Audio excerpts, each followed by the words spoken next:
Hello, everyone. I am Matt Williamson at Williamson NFL. How's everyone doing? Starting to wear off your anger and all that? I hope so. But kind of a weird show, hodgepodge of stuff today. I've just had some things I've sat aside kind of for a rainy day, and it's not a rainy day, but it's a freezing day here, that I didn't want to get too far away from. You know, we kind of did 3 days on Steelers-Ravens. Usually that's 2. But PFF has been putting out best route runner, they've been giving out all these awards for different things. And I found some interesting stuff I wanted to start with there, but I got other things I want to talk about too that, again, I just didn't want to get away from me. So they talked about their pass rush grade at Pro Football Focus. They put out their best pass rushers regardless of positions. And I wanted to stress the top 10 to you. Now, first of all, Aiden Hutchinson would have been their best graded pass rusher with a 95.0 pass rush grade, but he didn't qualify because he got hurt early in the season. But he was having Defensive Player of the Year season. Now, Myles Garrett, I know you guys hate Myles Garrett, but he ended up being number 1, 92.8. Here's where it gets interesting, though. Nick Herbig is 2, 91.8. Now, the grades don't matter. I'm not even going to care about the grades. I mean, they're all between 92 and 87, whatever. They're good. They scored well on the PFF test. But this isn't just edge rushers. But I wanted to go through the top 10 with you because it's pretty crazy stuff. And it also goes back to yesterday's conversation about you got to have more. The Steelers have to have more sacks. I don't care how you get there. Whatever happens, one of the goals is you have to have the most disruptive D-line in the league. Garrett is 1 in pass rush grades for PFF. Nick Herbig is 2. Micah Parsons is 3. And much like Hutchinson, when he returned from injury the second half of the year, he probably would have been 1. He was unbelievable when he returned. Okay. Garrett, Herbig, Parsons. Chris Jones is 4, so you can also be at the interior guy, although I think it's harder. The sack leader, Trey Hendrickson, is 5. All these things add up. A very underrated breakout player, Milton Williams from the Eagles. He did some good things against the Steelers, bad from a Steelers perspective. He is 6. TJ Watt is 7. So, okay, count. We got 2 Steelers on the list here. Alex Highsmith is 8. You got 3 of the top 8. Nick Bosa is 9. And Cam Hayward's 10. So you have 4. Say whatever you want about PFF. I mean, and it's far from gospel. And you guys can say Myles Garrett's not the best pass rusher in the league. Fine. I'm not getting into that fight with you. He's really, really, really good. Fine. Anyway, the Steelers have the 2nd, 7th, 8th, and 10th best pass rushers per PFF. You should lead the league in sacks, no matter what. You know what I mean? Again, this is just, it's not, let's bash Austin all week, but that's not so great. You know what I mean? It is great. You got 4 awesome players, one of which isn't even a starter for you. And hey, Benton's not a bad pocket pusher, and Ogunjobi brings something. And, you know, I just found that a little overwhelming. Like, you got 4 of the top 10. Wow. And I still do believe this is the best D-line in the league. BetOnline is the world's most trusted betting platform and your number 1 source for online betting. From the earliest odds to in-game live betting, BetOnline provides you with all the action and the ability to watch the games as they happen. With the largest selection of odds on everything from football, NBA and college basketball, NHL to UFC and MMA. Head to BetOnline today to get on the action with America's most trusted site for online wagering. BetOnline, the game starts here.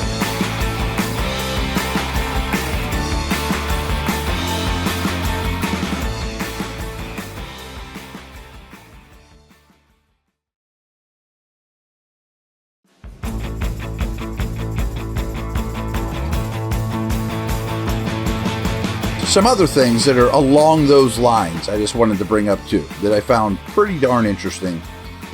If you don't like PFF, QB pressure percentage for the season. This is next-gen stats. This is through the NFL. This is through the league. What percentage of your snaps, of your pass rush attempts, do you, quote, get a pressure? Which, again, folks, this is not an exact science, but you get my point.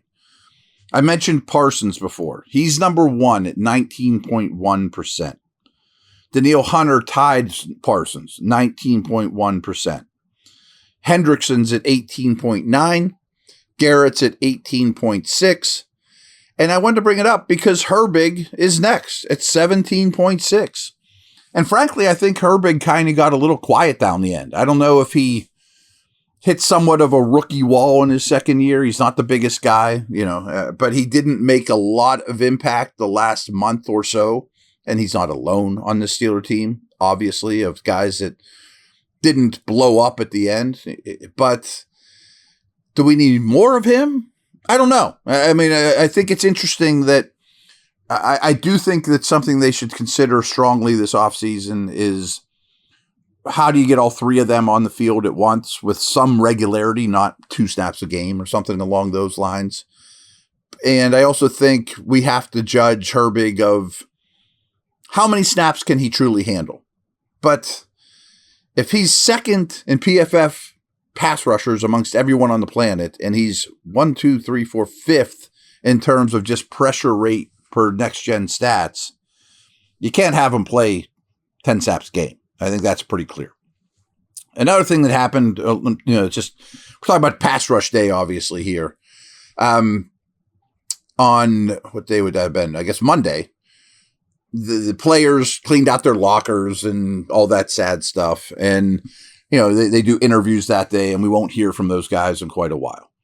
And TJ Watt said he is very open, and I think more than even open, that wants to now start being used more than just as a left edge guy, to the quarterback's right. I think that's great. And I understand that he's more comfortable there.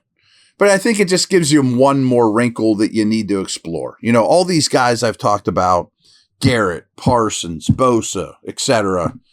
Hendrickson's really the only one that just aligns to one side. Him and Watt. Everyone else, they move all over the place. And I think it would make Highsmith more potent. What if Highsmith just struggles with X left tackle? Well, instead of leaving him there, flip him around. Maybe their skill sets are just a little different, and he can kill the right tackle and TJ can kill the left tackle. You know what I mean?